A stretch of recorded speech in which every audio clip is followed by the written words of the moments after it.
আসসালামু আলাইকুম। প্রিয় দর্শক, অন্নমঞ্চের আলোচনায় আপনাদের সকলকে আমন্ত্রণ জানাচ্ছি। আসসালামু আলাইকুম। আগামী 23শে জুন অর্থাৎ 3 দিন পরেই আওয়ামী লীগের প্রতিষ্ঠা বার্ষিকী। আওয়ামী লীগের এই প্রতিষ্ঠা বার্ষিকীকে সামনে রেখে পুলিশ সদর দপ্তরের পক্ষ থেকে সারা দেশের পুলিশকে একটি জরুরি বার্তা দেওয়া হয়েছে। ওই বার্তায় প্রয়োজনীয় সতর্কতার পাশাপাশি নিরাপত্তামূলক ব্যবস্থা জোরদারের নির্দেশ দেওয়া হয়েছে।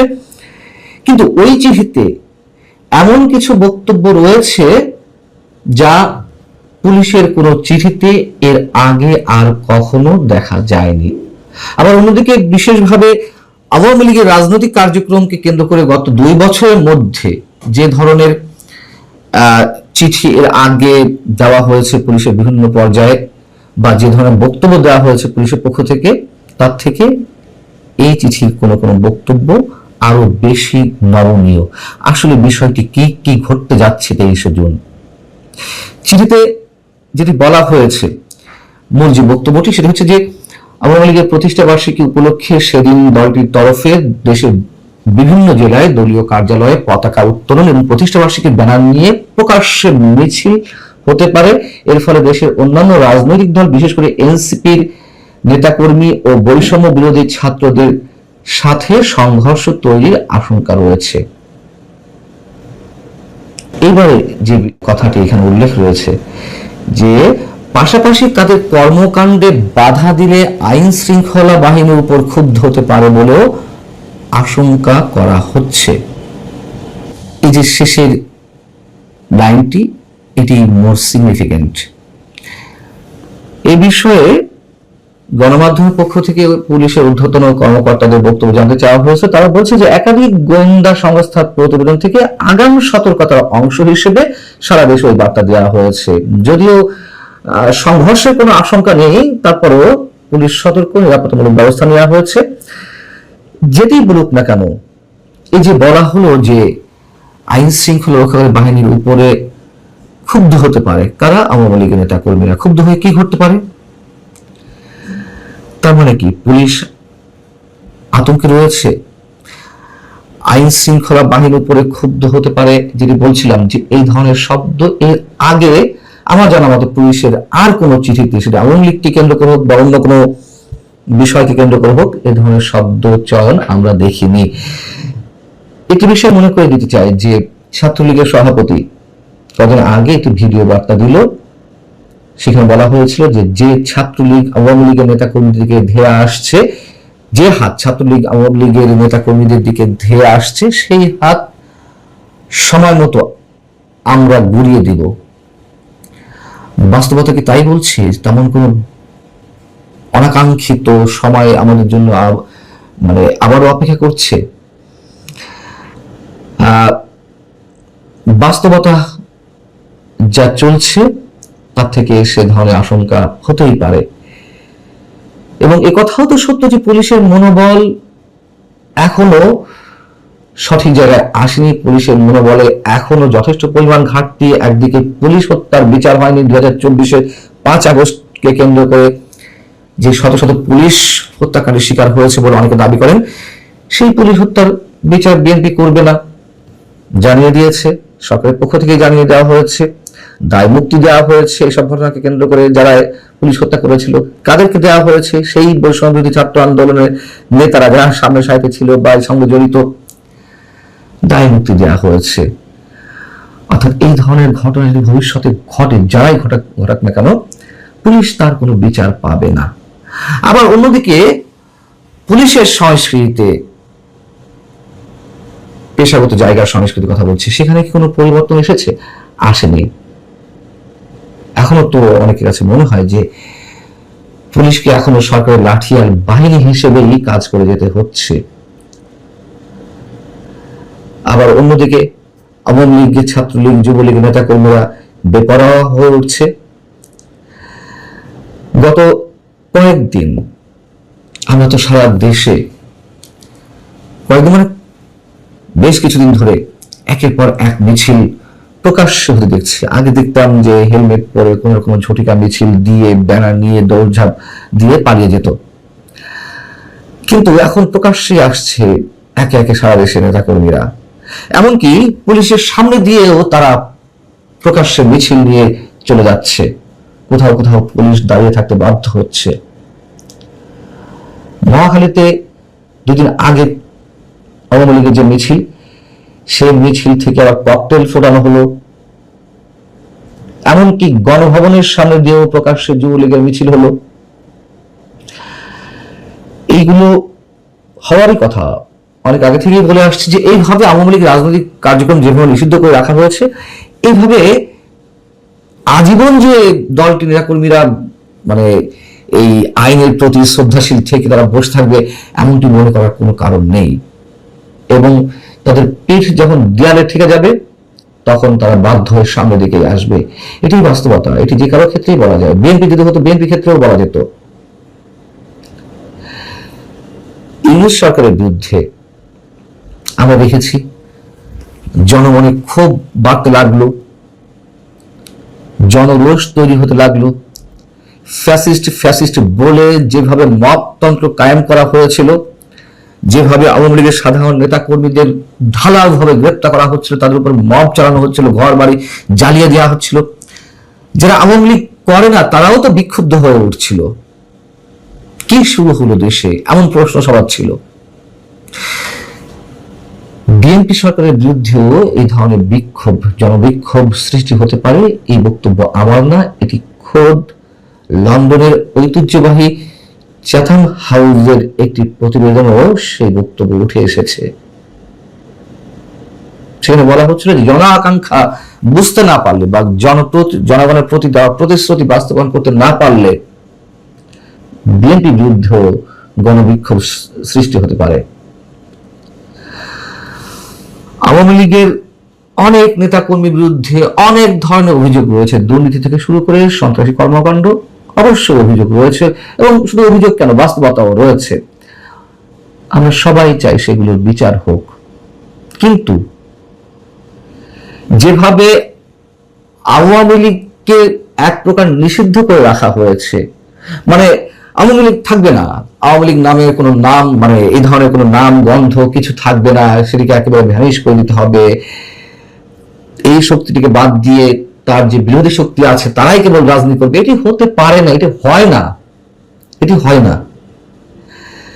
এখনো যেভাবে কোথাও কোথাও ঢালাও গ্রেপ্তার চলছে, এখনো আওয়ামী লীগের নেতা কর্মীদের উপর মব চলছে, ঠিক একইভাবে ইউনূস সরকারের মতন এই সরকারের বিরুদ্ধে জনরোষ সৃষ্টি হতে পারে। বিএনপি হয়তো মনে করছে যে ঠিক আছে, আওয়ামী লীগ বিহীন অবস্থায় তারা সরকার পরিচালনা করবে একটু শান্তিতে বা কিংবা একটু স্বস্তির সাথে। যদি এই ধরনের ধারণা কাজ করে থাকে, অবশ্যই ভুল মানে হচ্ছে। অবশ্যই বিএনপির এই হিসেব নিকাশের মধ্যে অনেক ধরনের বিভ্রান্তি রয়েছে। শুধু বিভ্রান্তি নয়, এটি তাদের জন্য বুমেরাং হতে পারে। এই সহজ বিষয়টি কেন বিএনপি বুঝতে পারছে না, আমরা জানি না। বরং যে অবস্থায় বিএনপি যাচ্ছে, তাতে করে আওয়ামী লীগ যদি তার প্রধান রাজনৈতিক শক্তি হয়ে থাকতো, এর বাইরে বিএনপির মূল প্রতিদ্বন্দ্বী হিসেবে যারা দাঁড়াচ্ছে, সেটি আরো ভয়ঙ্কর হবে। এটির জন্য কোনো জটিল সমীকরণ মেলানোর দরকার নেই, এমনিতেই বোঝা যায়। ভালো থাকুন সবাই, আল্লাহ হাফিজ। আসসালামু আলাইকুম রহমতুল্লাহি ওয়া বারাকাতুহু। সম্মানিত দর্শক, একটি রাষ্ট্র এবং একটি সরকার যে সুন্দরভাবে চলবে বা চলছে, এ সরকার পূর্ণ মেয়াদে চলতে পারবে বা এই সরকারের যারা কর্মকর্তা, তাদের উপর জনগণ বিশ্বাস এবং আস্থা স্থাপন করতে পারবে, এর কতগুলো লক্ষণ আছে। অবাক করার ব্যাপার হলো যে গত 4 মাসে এই সরকারের মধ্যে এমন কোনো লক্ষণ দেখা যায়নি যার কারণে মনে হতে পারে যে এই সরকার একটি দীর্ঘমেয়াদের সরকার, এই সরকার একটি স্থিতিশীল সরকার, এই সরকার একটি জনপ্রিয় সরকার এবং এই সরকার একটি যোগ্য সরকার। আমি এখনো পর্যন্ত তাদেরকে অযোগ্য বলছি না, এখনো পর্যন্ত বলছি না যে এই সরকার টিকবে না, কোনো কিছু বলছি না, কিন্তু বিষয়টা হলো যে আপনি এই সরকার যোগ্যতম আছে বা এই সরকার টিকে যাবে এরকম দৃঢ়তা, এরকম মনোবল, এরকম তথ্য উপাত্ত প্রমাণ কি আপনার কাছে আছে? আপনি যদি চারিদিকে তাকান তাহলে দেখতে পাবেন যে সব কিছুতে লড়র ভড়র। আচ্ছা, লড়র ভড়র শব্দটা কি? এটা চট্টগ্রামের একটা আঞ্চলিক ভাষা সম্ভবত। এর কারণ হলো এই শব্দটি আমি বা আপনারা বা আমরা সবাই শুনেছি সর্বপ্রথম ডক্টর মোহাম্মদ ইউনূসের মুখ থেকে। তিনি একেবারে তার প্রথম সাক্ষাৎকারে তিনি বললেন ক্ষমতা গ্রহণ করার সঙ্গে সঙ্গে যে সবকিছু তো লড়র বড়র হয়ে আছে। লড়র ভড়র বলতে আসলে কি বোঝায়? যদি ইউনূস সাহেবের পরবর্তী কর্মকাণ্ড দেখেন তাহলে দেখবেন যে নেগেটিভের সঙ্গে পজিটিভ, পজিটিভের সঙ্গে নেগেটিভ, উত্তরের সঙ্গে পশ্চিম, পশ্চিমের সঙ্গে উত্তর। মানে সাধারণত কি হয়, উত্তর দক্ষিণ এই দুটোর কানেক্টিভিটি করা যায়, পূর্ব পশ্চিমের কানেক্টিভিটি করা যায়, এবং পূর্ব পশ্চিমে একটা সুতো টানিয়ে দেন, উত্তর দক্ষিণে একটা সুতো টানিয়ে দেন, দেখবেন যে সেখানে একটা এক্স হয়ে গেছে, এটা ক্রস হয়ে গেছে, সেখানে চারটি কোণ তৈরি হয়ে গেছে, চারটি রাস্তা তৈরি হয়ে গেছে। কিন্তু আপনি যদি পূর্ব পশ্চিমের পরিবর্তে উত্তর দক্ষিণের পরিবর্তে অন্যভাবে সুতো টানানোর চেষ্টা করেন তাহলে দেখবেন যে সেখানে অনেকগুলো নেট তৈরি হয়েছে, জাল তৈরি হয়ে গেছে, মৌমাছির বাসা তৈরি হয়েছে, অনেকগুলো অ্যাঙ্গেল তৈরি হয়েছে, অনেকগুলো কোণ, চতুষ্কোণ, রম্বস তৈরি হয়েছে, না বর্গক্ষেত্র, না ত্রিভুজ, না চতুর্ভুজ। তো সেই দিক থেকে প্রতিটি কাজেরই একটা সীমা আছে, নিয়ম আছে। এই সরকার এই গত 4 মাসে যা কিছু করেছেন তার মধ্যে উল্লেখযোগ্য যদি আপনি দেখেন দৃশ্যমান যেগুলো নিয়ে আলাপ আলোচনা হচ্ছে, তারেক রহমান সাহেব সিলেটে গেলেন, সবাই থেকে দুলাভাই ডাকলো, তিনি গেলেন, শ্বশুর বাড়িতে গেলেন, স্ত্রীর মাথার উপর ছাতা তুললেন, তিনি কক্সবাজারে গেলেন, তার স্ত্রী সেখানে গিয়ে একটা বইতে স্বাক্ষর করলেন এবং তিনি সেটা দেখলেন, ভাইরাল হয়ে গেল, সবাই বলছেন আহা হা কি সুন্দর।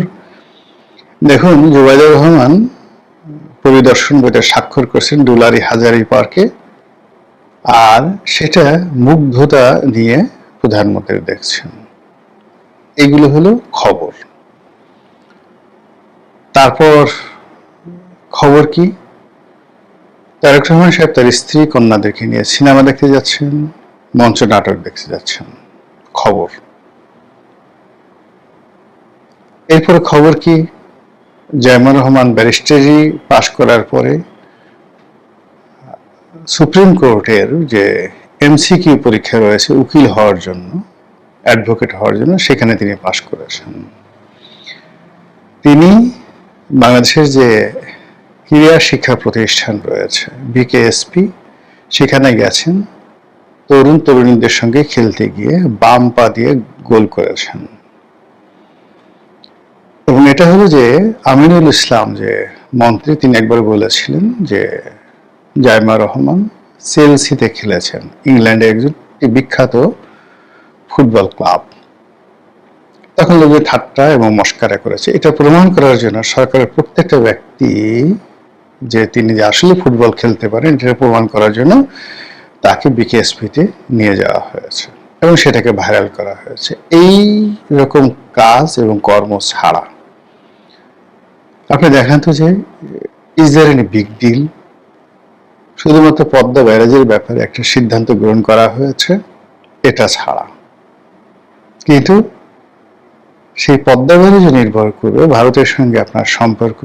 আপনি পদ্মার ব্যারেজের উজানে যে ফারাক্কা ব্যারেজ রয়েছে সেখান থেকে কি পরিমাণ পানি পাচ্ছেন তার উপর কাজে ওটা ওখানে ধামাচাপা পড়ে আছে। বড় বড় সব কথাবার্তা, আরেকটি পদ্মা সেতু, আরেকটি যমুনা সেতু, আরো দুটো পদ্মা সেতু, আরো দুটো যমুনা সেতু, ইত্যাদি ইত্যাদি নানা রকম কথাবার্তা বলা হচ্ছে। বলা হচ্ছে ঢাকা চিটাগাং হাইওয়ে এটা শুধু হাইওয়ে নয়, এটাকে আরো বড় করা হবে, 8 লেন করা হবে। আর এর বাইরে এক্সপ্রেসওয়ে করা হবে, একদম ঢাকা থেকে চট্টগ্রাম ডাইরেক্ট এক্সপ্রেসওয়ে করা হবে। তারপর ঢাকা চট্টগ্রামে যে আগের মনোরেল ছিল বা হাই স্পিড বুলেট ট্রেন ছিল সেটা চালু করা হবে, ইত্যাদি ইত্যাদি নানা রকম কথাবার্তা বলা হচ্ছে সরকারের পক্ষ থেকে। কিন্তু সত্যিকার অর্থে জনতুষ্টিমূলক যে কর্মকাণ্ড, যেখানে জনগণের আসলে কল্যাণ হবে, সরকার মনে করছে ফ্যামিলি কার্ড, সরকার মনে করছে খাল কাটলে জনগণের কল্যাণ হবে, কিন্তু জনগণ সেটা মনেও করছে না এবং এটা নিয়ে সব জায়গাতেই রীতিমতো ঠাট্টা মস্করা টিটকারি এবং যেটাকে বলা হয় মকারি, এই জিনিসগুলো হচ্ছে। যে কারণে ডক্টর মোহাম্মদ ইউনূস পরাজিত হয়েছে, তার 1 নম্বর কাজ মানে পরাজয় ছিল আইন শৃঙ্খলার উন্নতি করতে পারেননি। সেই ধারাবাহিকতা অব্যাহত আছে।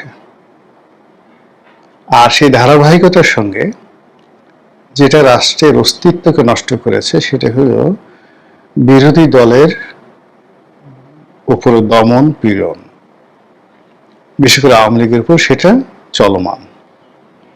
অতিরিক্ত জামাত, এনসিপি তাদের উপর যে ধরনের নতুন করে বিধিনিষেধ আরোপ করা হচ্ছে, তাদের মধ্যে যেভাবে ভয় তৈরি করে দেওয়া হচ্ছে, এতে করে সরকারের যে কর্মকাণ্ড সেই কর্মকাণ্ড আসলে প্রশংসা পাচ্ছে না, মুখ থুবড়ে পড়ছে এবং সরকারকে যারা সহযোগিতা করতে চায় তাদের মধ্যে এক ধরনের আতঙ্ক ছড়িয়ে পড়েছে। এবং এগুলোকে যদি আপনি কম্বাইন করেন তাহলে বলতে পারেন যে সরকারের সমস্ত কর্মকাণ্ডে লড়র ভড়র হয়ে গেছে। আচ্ছা, আপনি বলেন তো এই মুহূর্তে ইসলামী ব্যাংক নিয়ে নাড়াচাড়া করার কি দরকার ছিল? যেটি পারবেন না সেটি কেন করতে গেলেন? ইসলামী ব্যাংক দখল করতে হবে, এস আলমদেরকে ফিরিয়ে দিতে হবে, এই ধরনের কথাবার্তা কেন আসবে? এস আলমের এজেন্ট হয়ে স্বরাষ্ট্রমন্ত্রী কাজ করবে, এই ধরনের বদনাম দুর্নাম কেন স্বরাষ্ট্রমন্ত্রীর উপর চাপানো হবে বা এরকম সুযোগ কেন স্বরাষ্ট্রমন্ত্রী দেওয়া হবে? পার্লামেন্টে যে বসে প্রকাশ্যে যখন বলছে বিরোধী দলের লোকজন এস আলমের গাড়িতে করে স্বরাষ্ট্রমন্ত্রী ঘুরে বেড়ান, তখন স্বরাষ্ট্রমন্ত্রী বলেন যে আমার 4টে গাড়ি ছিল। আরে বাবা, আপনার 4টে গাড়ি হলো কি করে বলেন তো? Your father, your grandfather was never a, যাকে বলা হয় নেভার এ বিজনেসম্যান।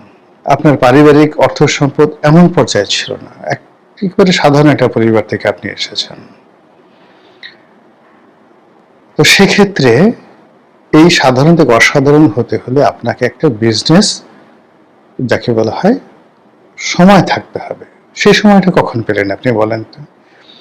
আপনি প্রথমে খালেদা জিয়ার এপিএস হলেন, একজন এপিএস এর বেতন কত, টাকা পেলেন কোথায়?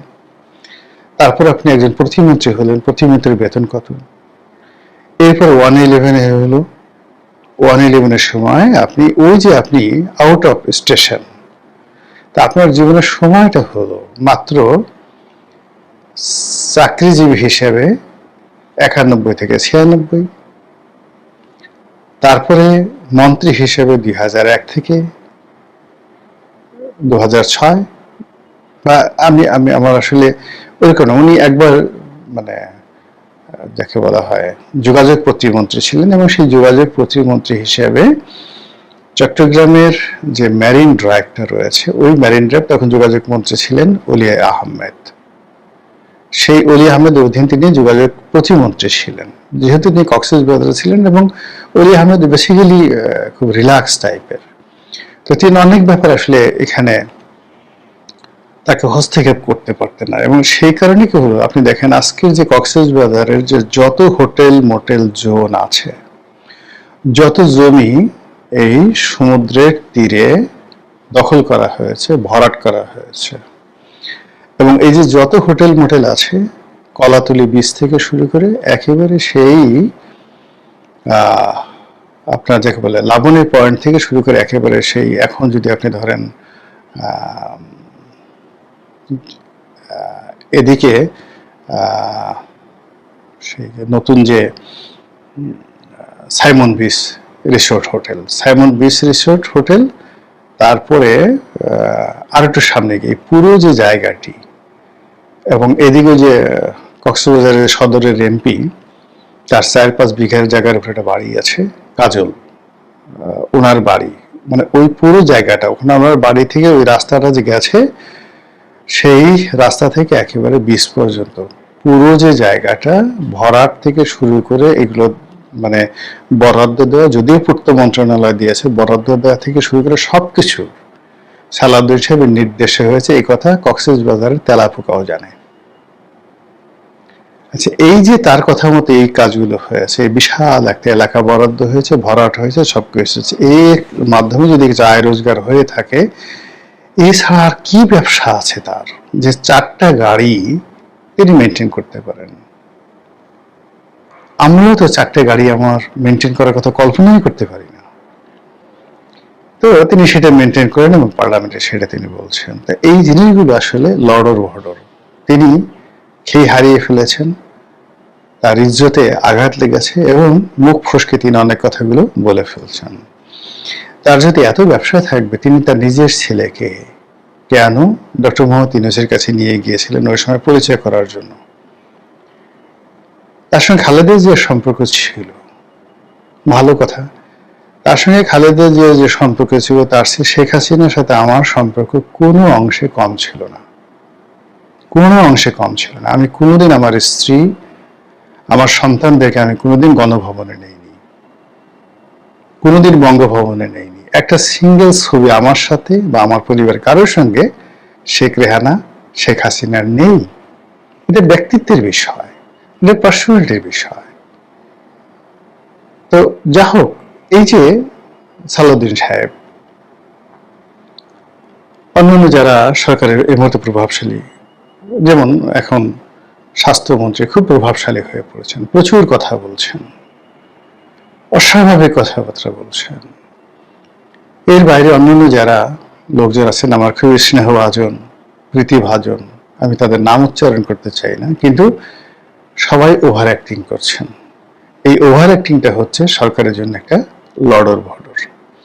আর সেই লড়র ভড়ের কারণে ইসলামী ব্যাংকে প্রবলেম হলো, সেই প্রবলেম সলভ করা গেল না, জামাতের কাছে বলতে গেলে আত্মসমর্পণ করতে হলো, সেখানকার বোর্ড ভেঙে দেওয়া হলো, নতুন করে প্রশাসক নিয়োগ করা হলো, এবং এই যে এই সময়টিতে সরকার যে লড়র ভড়র করলো ইসলামী ব্যাংক নিয়ে, ইসলামী ব্যাংক থেকে প্রায় 6,000 কোটি টাকা আমানত তুলে নেওয়া হলো, যেটা সামাল দেওয়ার জন্য কি সেন্ট্রাল ব্যাংক থেকে আরো 2,500 কোটি টাকা ঋণ দিতে হলো। এই দায় কি সরকারের, নাকি ইসলামী ব্যাংকের, নাকি লড়র ভড়রের?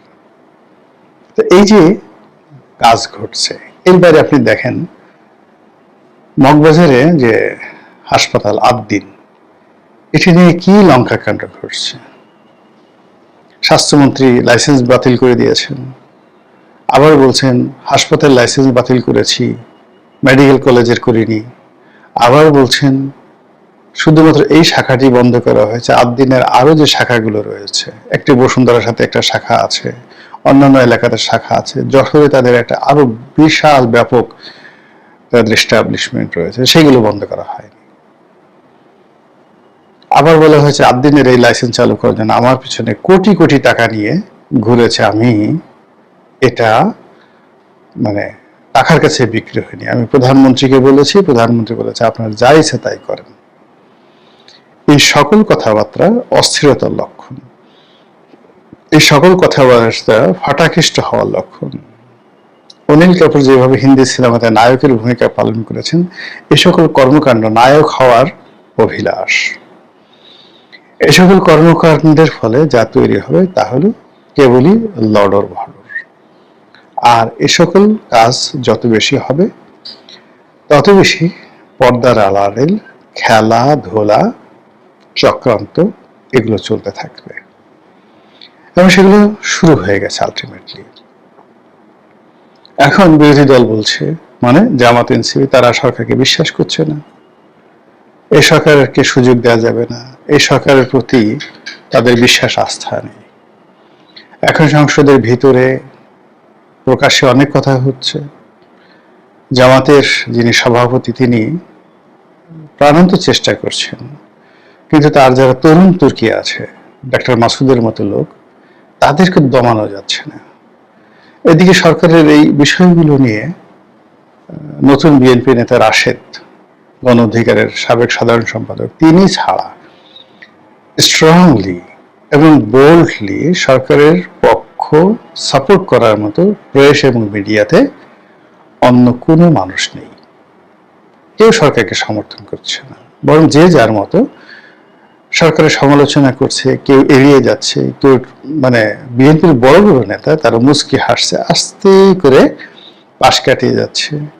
কোনো মন্ত্রীকে ডিফেন্ড করার জন্য বিএনপির যে সকল বড় বড় নেতারা মিডিয়ার সঙ্গে যাচ্ছেন, রাজনীতি করছেন, সবাই মুখে তালা এঁটেছেন। No talk, nothing, let them play. এইভাবে একটার পর এক ঘটনা ঘটছে। অন্যদিকে এই যে মীর শাহে আলম, তিনি নাকি প্রধানমন্ত্রী ক্লাসমেট বা ঘনিষ্ঠজন, আপনজন, উই ডোন্ট নো। তিনি একসময় ইউনিয়ন চেয়ারম্যান ছিলেন শুনেছি, তারপর উপজেলা চেয়ারম্যান হয়েছেন, সেখান থেকে সরাসরি মন্ত্রী, এখন সবচেয়ে বড় মন্ত্রণালয়ের কর্তাকর্তা। তার কথা, কর্মকাণ্ড, মেকআপ, গেট আপ, ড্রেস, কণ্ঠস্বর সব মিলিয়ে সরকারকে লড়র ভড়র করে দিচ্ছে, কর্মকাণ্ডকে লড়র ভড়র করে দিচ্ছে। কিন্তু এটাকে যে টেনে ধরবে বা একে যে হুইপিং করবে, এরকম কোনো নেতৃত্ব, এরকম কোনো ব্যক্তিত্ব সরকারের মধ্যে দেখা যাচ্ছে না। আর যখন এরকম কোনো ঘটনা ঘটতে থাকে, তখনই কি করে, আপনি যেখানে দেখবেন অন্ধকার আছে সেখানে ভূত, বেজি, সাপ এসব ঢুকতে থাকে। আবার রাতের আধারে, চারিদিকে আধার, আধারের মধ্যে আপনি আলো জ্বালানোর চেষ্টা করেন, সমস্ত ইনসেক্ট, পোকাগুলো সেই আলোকে কেন্দ্র করে আবর্তিত হতে থাকে। তো কাজেই অনেক দুর্বলতার মধ্যে, সরকারি অনেক দুর্বলতার মধ্যে একজন যদি জেলে মানে জ্বলে ওঠে, সালাউদ্দিন সাহেবের মতো কেউ, তারপর মীর শাহ আলমের মতো কেউ, তখন তাকে কেন্দ্র করে অসংখ্য ইনসেক্ট, পোকা মাকড়, কীট পতঙ্গ আসে, আত্মাহুতি দেয়, পরিবেশ নষ্ট করে, সব জিনিসগুলো লড়র ভড়র করে দেয়। আবার সবাই যদি যার যার মতো মুখ বন্ধ করে ফেলে, কথা বলা বন্ধ করে ফেলে, তাহলে সেখানে একটা নিশ্চিত নীরবতা চলে আসে, অন্ধকার চলে আসে। আর সেই অন্ধকারের মধ্যে সাপ, ব্যাঙ, বেজি, ভূত সবকিছু ঢুকতে থাকে। আর এতে করে আর যাই হোক না কেন, সরকারের কর্মকাণ্ডে গতি আসে না। মহান আল্লাহ আমাদের সবাইকে হেদায়েত দান করুন এবং হেফাজত করুন। আসসালামু আলাইকুম ওয়া রাহমাতুল্লাহি ওয়া বারাকাতুহু।